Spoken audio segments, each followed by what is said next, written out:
तो CUET undergraduate की daily news में आपका स्वागत है and welcome to Sleepy Classes. 24 जनवरी की न्यूज़ को फटाफट से डिस्कस करते हैं। पहली न्यूज़ जो रशिया वाली है इसको मैं आपको लेटर ऑन डिस्कस करती हूँ। सबसे पहले हम देखते हैं कि द्रौपदी मुर्मू जो प्रेसिडेंट ऑफ इंडिया है उन्होंने ग्रंथ कुटीर को राष्ट्रपति भवन में इनॉग्रेट किया है। अब ग्रंथ कुटीर एक्चुअली में क्या है? ग्रंथ कुटीर एक तरह की लाइब्रेरी है जहाँ पे हमारी जितनी भी क्लासिकल लैंग्वेजेस हैं, ठीक है, 11 क्लासिकल लैंग्वेजेस हैं हमारे पास, उनसे रिलेटेड जो बुक्स हैं फिलोसफी की, इवन माइथोलॉजी की, ठीक है, उनसे रिलेटेड यहाँ पर 2300 के आसपास जो बुक्स हैं वो रखी गई हैं, ठीक है, प्लस 50+ मैन्यूस्क्रिप्ट्स जो हैं जो कि पुराने कपड़े के ऊपर, पत्ते के ऊपर, ये सब कुछ यहाँ पर उनको स्टोर करके रखा गया है। तो लाइब्रेरी के साथ साथ यहाँ पर आर्काइव्स यानी कि पुरानी जो चीज़ें हैं, मैन्यूस्क्रिप्ट्स हैं, उसको भी रखा गया है, ठीक है। तो अब आपको ये बस पता होना चाहिए कि हमारे पास ग्रंथ कुटीर है वो क्या है। एंड स्पेसिफिकली आप देखोगे कि हमारा जो एक ना सरकार का मिशन है, दैट इज ज्ञान मिशन करके, ठीक है, ज्ञान मिशन जो है वो सरकार ने यहाँ पर लॉन्च किया था। उसके अकॉर्डिंगली बाय 2026 के एंड तक 1 करोड़ से ज़्यादा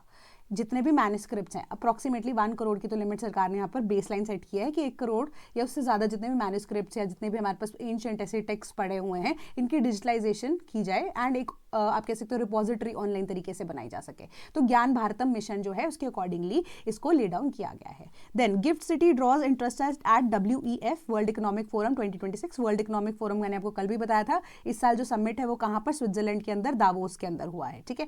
अब वहाँ पर गिफ्ट सिटी क्या है? Gujarat international finance tech city. बस आपको ये पता होना चाहिए गिफ्ट सिटी कहाँ पर है, गुजरात के अंदर है, ठीक है। अब वहाँ पर गिफ्ट सिटी आप कह सकते हो इन्वेस्टमेंट अपॉर्चुनिटी की तरह नजर आ रहा है। तो काफ़ी सारे ऐसे जो इंस्टीट्यूट्स हैं, फिनटेक इंस्टीट्यूट्स हैं, वो इंटरेस्टेड है गिफ्ट सिटी के अंदर इन्वेस्ट करने के लिए, ठीक है। दैट्स इट, और ज़्यादा आपको नहीं पता होना चाहिए।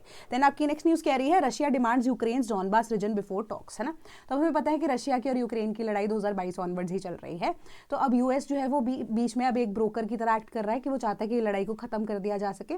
तो अब यह रशिया चाह रहा है कि अब जो डॉनबास रीजन है ना वो उनको दे दी जाए एंड उससे पहले, ठीक है, लड़ाई जो है खत्म होने से पहले ही डॉनबास रीजन उनको यूक्रेन दे दे एंड उसके बाद जाकर हम ये पीस को एस्टैब्लिश करने के लिए आपसे बात करने के लिए राजी होंगे।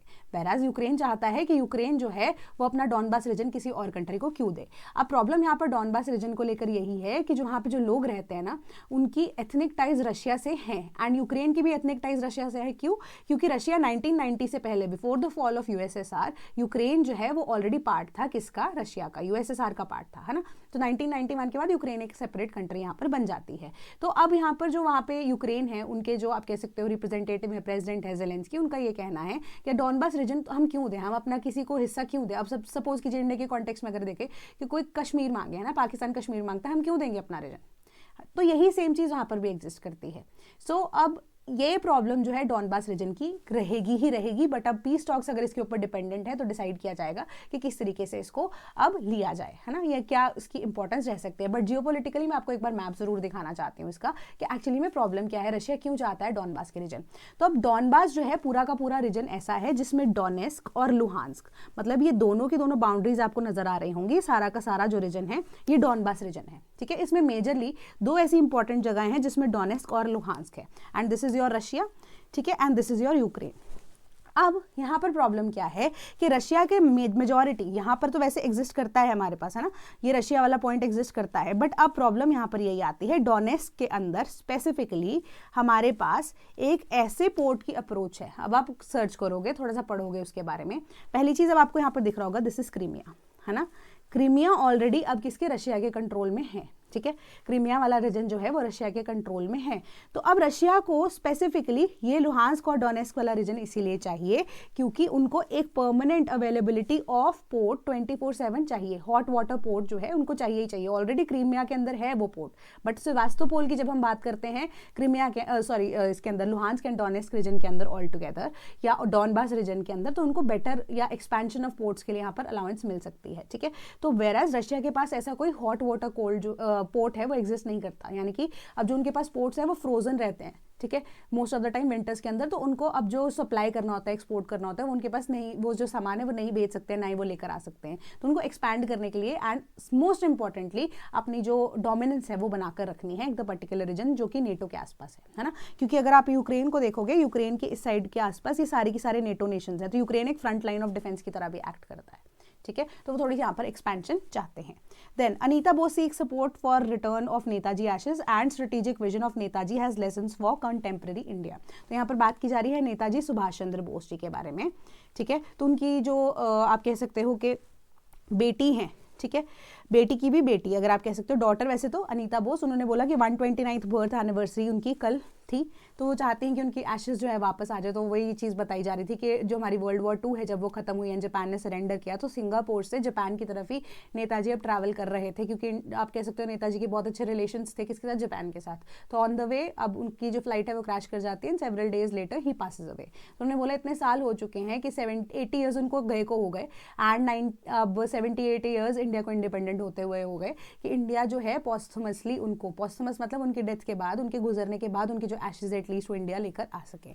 प्लस यहाँ पे जनरल अनिल चौहान जो है उन्होंने बस यही चीज़ बोली कि उनकी डिप्लोमेसी अच्छी थी, ठीक है, कि वो इतने टाइम से, पहले टाइम से 1944 से उनको पता था कि आत्मनिर्भरता कितनी ज़रूरी है, क्योंकि सुभाष चंद्र बोस जिन्होंने फाउंडेशन ले की थी इंडियन नेशनल आर्मी की, है ना, क्योंकि उनको नाम अलग हो सकता है बट इंडियन नेशनल आर्मी को बेसिक अगर हम ले डाउन देखते हैं किया गया था सुभाष चंद्र बोस जी के द्वारा ही, है ना। तो उन्होंने बोला कि आज के टाइम में ही उनकी जो वो डिप्लोमेसी है, उनके जो आइडियाज़ थे या जो उनका विजन था आत्मनिर्भरता का, वही चीज़ को अगर हम तब से फॉलो कर रहे होते तो आज हम बहुत आगे निकल गए होते। तो इसलिए नेताजी सुभाष चंद्र बोस ने अपने देश को बहुत कुछ दिया है, ठीक है, एंड आत्मनिर्भरता के तौर पे उन्होंने ये चीज बोली थी कि इंडिया को एक्सपोर्ट करने चाहिए वेपन्स उसी टाइम पे, है ना, तभी उनके जो रिलेशंस है जापान के साथ, इवन डिफरेंट नेशंस के साथ अच्छे थे।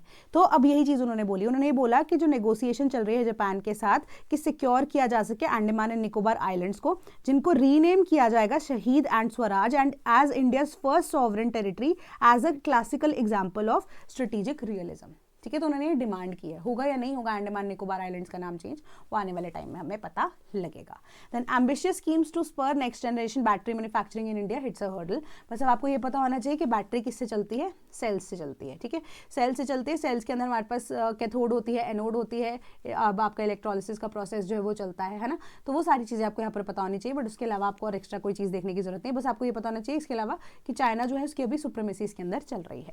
Then Hardik becomes team India second most capped T20 player, ठीक है, कि हार्दिक पांड्या ने सरपास कर लिया है विराट कोहली को और इंडिया के सेकंड मोस्ट कैप्ड प्लेयर ये बन चुके हैं, एंड मैक्सिमम आप कह सकते हो milestone during the second match against New Zealand.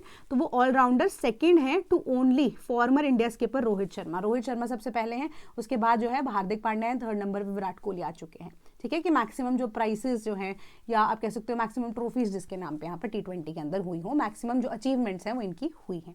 Then अब आपको मैंने बोला था कि कोई भी चेंजेस आते हैं टेबल के अंदर तो मैं आपको अपडेट करते रहूंगी टाइम एंड अगेन। तो कुछ चेंजेस यहाँ पर फर्स्ट एंड सेकंड पोजीशन में अगर आई हैं तो उसको एक बार गो थ्रू कर लेना, अदरवाइज नीचे लोअर पोजीशंस आपको ज़्यादातर देखने की जरूरत नहीं है, फर्स्ट सेकंड पोजीशन तक आपको हर एक जो स्पोर्ट है उससे रिगार्डिंग इन्फॉर्मेशन होनी चाहिए, ठीक है। तो ये अपडेटेड इन्फॉर्मेशन है, थोड़ा सा इसके ऊपर भी एक बार गौर फरमा लीजिएगा। वैसे आई डोंट थिंक इतना ज़्यादा इंपॉर्टेंट है, बट आपको इन्फॉर्मेशन देना मेरा फर्ज यहाँ पर बनता है। देन CUET से डोमेन रिलेटेड अगर आपको सब्जेक्ट्स की PYQs की बुक्स की कंपाइलेशन चाहिए तो आप हमारी वेबसाइट www.cpclasses.com पर जा सकते हैं, एंड वहाँ पे आपको ई बुक का जो कॉर्नर है वो नजर आ जाएगा। वहाँ पे आप CUET UG को अगर नेविगेट करोगे तो ये आपको डोमेन स्पेसिफिक जो बुक्स हैं वो मिल जाएंगी, एंड वहाँ से आप इजिली परचेज भी कर सकते हो। एंड 2022 ऑनवर्ड जितने भी PYQs हैं आपके domain specific in the related books वो सॉल्व कर लिए गए हैं इन NCERT लैंग्वेज, ताकि आप ये समझ पाओगे किस तरह का पैटर्न आपको पेपर में फॉलो करना है, किस तरीके की तैयारी आपकी एटलीस्ट होनी चाहिए, ठीक है। So that is all from my side today, thank you so much.